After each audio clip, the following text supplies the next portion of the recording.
براند H&M ماشي، والتيكت بتاعه H&M بالباركود بكل حاجه. نزلوا بقى امتى عشان تجيبوا حاجات حلوه وما تفرهدوش بقى وزحمه وكده؟ الو يا جماعه، عاملين ايه؟ فيديو النهارده يا جماعه فيديو مشتريات من الوكاله. عايزه اقول لكم الوكاله الفتره دي فيها لبس تحفه تحفه تحفه. في الفيديو ده اول حاجه هعرفك ازاي اصلا تشتري من الوكاله، لان الوكاله طبعا زي ما انتم عارفين فيها حاجات مستعمله، فيها حاجات جديده، فيها حاجات بتكون استوكات، فيها حاجات بتكون بلات. فانا هخليكي او هعرفك ازاي تشتري الحاجات الجديده يعني، او الحاجات الكويسه من هناك، مش اي حاجات كده وخلاص. وهعرفك الاسعار. عايزه اقول لكم ان في الفيديو ده اسعار بتبدا من 75 جنيه، انتوا متخيلين؟ فتابعوا الفيديو علشان تشوفوا الاسعار وتشوفوا الحاجات اللي انا اشتريتها وتاخدوا فكره. وطبعا هتكلم معاكم عن الوكاله عموما، كل التفاصيل اللي انتوا محتاجين تعرفوها هتلاقوها في الفيديو ده. متنسيش لو انت اول مره تيجي اشتركي في القناه وفعلي الجرس، اعملي لايك للفيديو ده، ويلا بينا نبدا. بصوا انتوا هتلاقوني جيت كده شويه علشان هحط لكم كده فيديو وانا لابسه الحاجه، ما اوريهالكوش كده وانا ماسكاها، بس انتوا فاهمين قصدي. فاول حاجه القطعه اللي انا لابساها دي، بصوا طبعا انا هبقى حاطه لكم فيديو وانا لابساها، بس حبيت ان انا برضو اوري لكم التفاصيل بتاعتها. هي صوف كده، بس مش الصوف اللي بيضايق، بالعكس هي ناعمه جدا جدا. هي درجتين في بعض، بيج في اسود. احلى حاجه بحبها في اللبس الشتوي ان هو الحتت دي بتكون مقفوله شويه، حتى لو هو مش هيكول. يعني هي مش هيكول، هي اخرها هنا كده بس، بتبقى الحاجه مقفوله كده وملمومه، فدي اكتر حاجه بحبها في لبس الشتوي.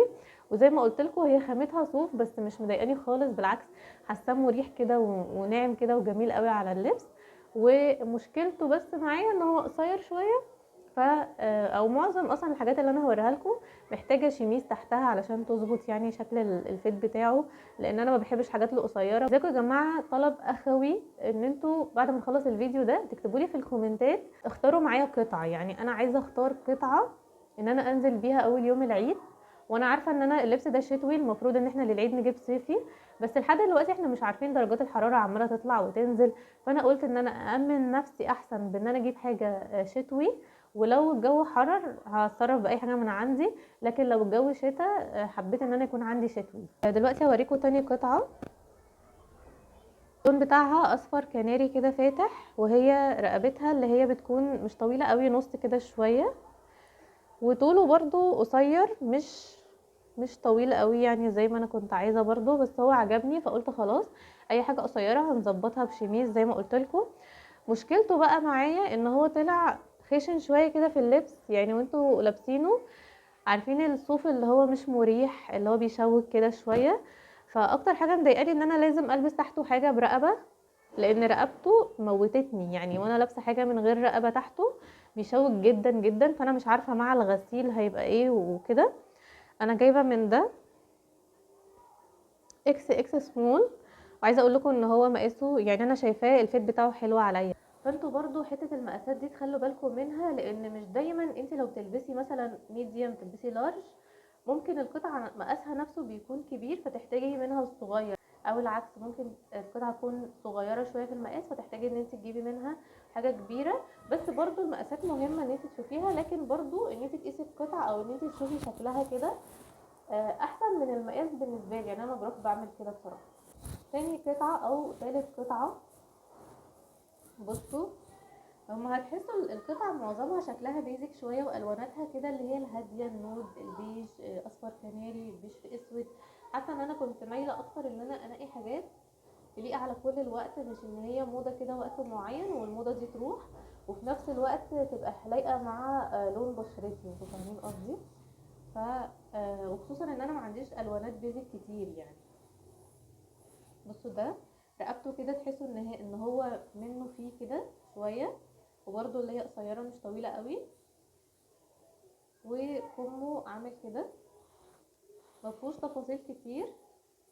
ولكن حسيت ان انا عاجبني جدا جدا في اللبس، وحسيت ان هو عارفين اللي هو اللون اللي انتوا تلبسوه مع اي لون طرحه، حاسه ان هو بيج يليق، اسود يليق، اوف وايت يليق، ابيض يليق، اي لون طرحه حاسه ان هو هيجي معاها. برضه حاسه الصوف بتاعه مش مريح قوي بالنسبه لي، هو غالبا انا جسمي مش بيستحمل اي صوف مش عارفه، بس حسيت ان هو مش مريح قوي. يا ماما. نيجي بقى للقطعه الاقرب لقلبي من ناحيه ايه، بصوا اللون بصوا للتفاصيل. بناتي كده شويه الكم بتاعها للاسف مش طويله. برضو هنحتاج برضو نظبط الموضوع ده. مضلعه كده شويه، عارفين انتوا التضليعه دي بتخلي اللبس شكله حلو قوي. ولونها عاجبني جدا جدا. ده غير بقى ان هي طريه شويه وخامتها طريه كده، فانا بحب قوي الحاجات اللي خامتها طريه كده. بصوا بقى القطعه دي تحفه فنيه. عايزه اقول لكم ان هي برضو الكم بتاعها فيه حركه كده من هنا. قشرتها طريه جدا جدا جدا، والياقه بتاعتها برضو منها فيها، فالحركه دي مش عارفه وانا ليه جايبه كل حاجه كده. وبصوا الكم بتاعها عامل ازاي. لونه بقى قوي شويه، يعني اكيد ظاهر لكم على الكاميرا ان هو اللون قوي كده قوي، اصفر قوي يعني. دي عكس اللي لونها اصفر كناري. وطبعا ما ينفعش نشتري لبس وما نجيبش حاجه فيها لون اسود. بصوا هو بيزك قوي، ما فيهوش اي حاجه خالص. هنا انتوا الرسمه اللي هي كانها متضفره ضفاير، هي ضفاير كده من قدام. احاول كده ابينها لكم شويه، مش عارفه باينه ولا لا، بس هي بس كده، ما فيهوش اي حاجه، بيزك جدا جدا. بس حسيت ان هو لا، لازم اجيب حاجه لونها اسود. زي ما الاسود بيزك بالنسبه لي، الابيض برضو بيزك جدا جدا، لانه هو مقلوب، فنعدلهم مع بعض. انا بحب الالوان الابيض جدا جدا. لازم لما اجي اشتري لازم يبقى فيه ابيض. هو عامل زي الكارديجان كده. عايزه اقول لكم ان هو من ورا كده 7 ومن قدام برضو 7، الفتحه بتاعته يعني. حبيت ان انا اجيبه عشان البسه مفتوح اكتر يعني، مش مقفول. بصوا الكم بتاعه عامل ازاي، شكله حلو جدا جدا يعني. انا برضو دي من القطع المميزه ليا. وعايزه اقول لكم ان انا جبت له دي، يعني دي مش هعتبرها قطعه لوحدها ان انا اوريها لكم، ولكن جبتها علشان البسها معاه، انا بحاول اظبطها لكم. هي هيكول كده وخفيفه مش تقيله، وقط علشان البسها تحته. فحاسه ان هم الوانهم حياديه كده ومنود كده مع بعض. بعمل نفسي كاني بعمل بودكاست، مش عارفه ليه مسكت المايك كده فجاه، او السماعه يعني. بصوا بقى، الجزء ده اهم جزء في الفيديو، يعني الناس اللي اتفرجوا على القطع ومشيوا انتوا خسرتوا اهم جزء والله العظيم في الفيديو. اللي هو ايه؟ ان احنا ازاي اصلا تشتري من الوكاله، بيبقى فيه هدوم قديم على جديد على كل ده. اول حاجه طبعا التيكت، بس برضو ما نتخدعش في التيكت، لان في ناس بتحط تيكت على حاجه تكون مستعمله وبيحطوا عليها تيكت قشطه عادي جدا. انتوا هتعرفوا. بصوا هفهمكم قصدي. يعني ده المفروض براند اتش اند ام، ماشي، والتيكت بتاعه اتش اند ام بالباركود بكل حاجه. لكن اللي حاطينهم اي حاجه دول هم ممكن ما ياخدوش بالهم ان هم حاطين مثلا تيكت من اتش اند ام على حاجه من زارا مثلا. بصوا دي المفروض ان هي من زارا. التيكت متشال، بس هي باينه جدا ان هي جديده، باينه يعني. انتوا لما تيجوا تشوفوها هي جديده، ما فيهاش اي حاجه قديمه اي حاجه. وهكذا بقى قيسوا على كل اللبس كده.